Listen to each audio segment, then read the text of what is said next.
Cette vidéo vous explique comment vous pouvez établir avec Taxware une analyse de prévoyance, puis l'imprimer sous forme de rapport.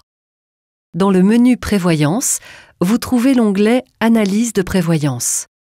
Nous avons enregistré un couple, marié depuis 2005, et parents de 2 enfants.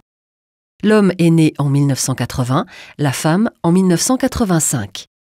Leur revenu brut se monte à 200 000 francs pour lui et 50 000 francs pour elle. Avec ces données, Taxware calcule les valeurs d'estimation pour les cotisations au premier et deuxième pilier. À droite, nous disposons déjà, selon ces valeurs d'estimation, d'une première analyse rapide pour la prévoyance. Les 5 scénarios y sont présentés, à savoir décès par maladie, décès par accident, invalidité par maladie ou accident et retraite. En vert, nous voyons les prestations du premier pilier, en bleu, celles du deuxième pilier. Le trait rouge marque les besoins estimés. La différence représenterait donc la couverture manquante. Nous pouvons maintenant affiner les valeurs d'estimation avec nos propres données. Nous complétons d'abord les données familiales et nous entrons le domicile fiscal pour le calcul exact des impôts sur le versement du capital. Ensuite, dans le champ Revenus, nous cliquons sur le crayon et nous entrons également les détails. En haut, nous pouvons choisir la personne que nous souhaitons enregistrer. Dans le cas du mari, nous indiquons qu'il est employé par l'entreprise Dupont SA dans le canton de Fribourg depuis le 1er octobre 2002. Par conséquent, selon l'échelle de Berne, l'employeur est tenu de verser le salaire pendant 20 semaines en cas de maladie ou d'accident. Nous enregistrons en outre une assurance indemnité journalière avec un délai d'attente de 3 mois et une durée de prestation de 24 mois. Et maintenant, nous entrons également les détails concernant le premier pilier. Dans la méthode de calcul revenu moyen, nous pouvons saisir les revenus du couple avant le mariage, pendant le mariage et jusqu'à la retraite, ainsi que les éventuelles années manquantes.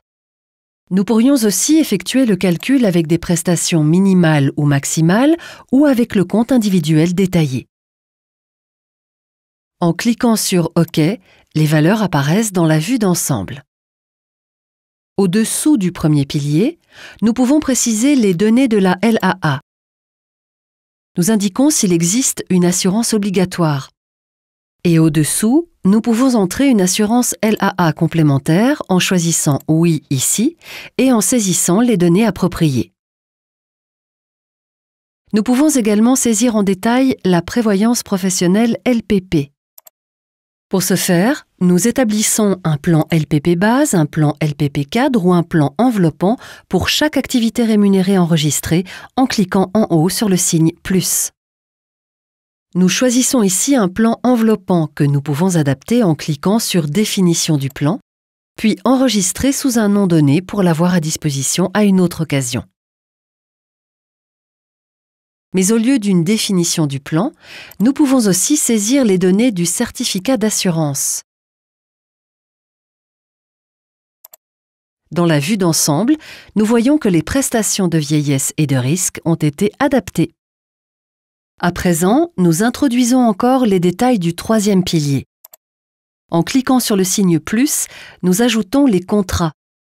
Nous avons sélectionné une assurance vie et nous indiquons d'abord si le contrat est existant ou s'il s'agit d'une offre. Nous définissons s'il s'agit d'une assurance 3A ou 3B et nous pouvons faire un choix dans Sélection du produit.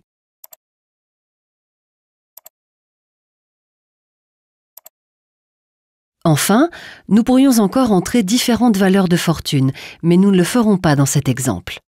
À droite, nous voyons dans la vue d'ensemble les prestations adaptées.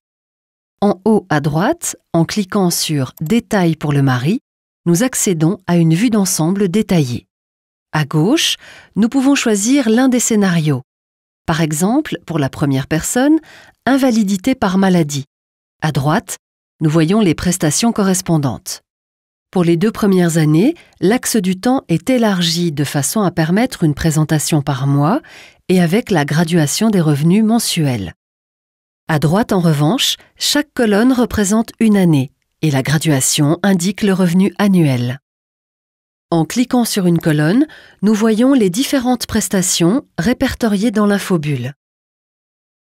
Dans les paramètres, nous pouvons adapter la présentation.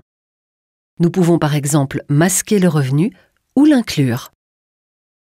Et au-dessous du graphique, nous pouvons aussi faire apparaître les prestations sous forme de tableau. Si nous revenons à la vue d'ensemble, nous pouvons maintenant cliquer sur l'icône d'impression tout en haut pour créer un rapport. Dans Format et Présentation, nous pouvons choisir d'imprimer le rapport en entier, donc toutes les pages, ou seulement certaines parties. Les paramètres correspondants se trouvent dans les options. Nous avons la possibilité d'adapter séparément des modules de texte, de choisir une image de couverture et de rédiger un texte d'introduction. Si nous cliquons en haut sur l'icône d'impression, le rapport sera créé au format PDF.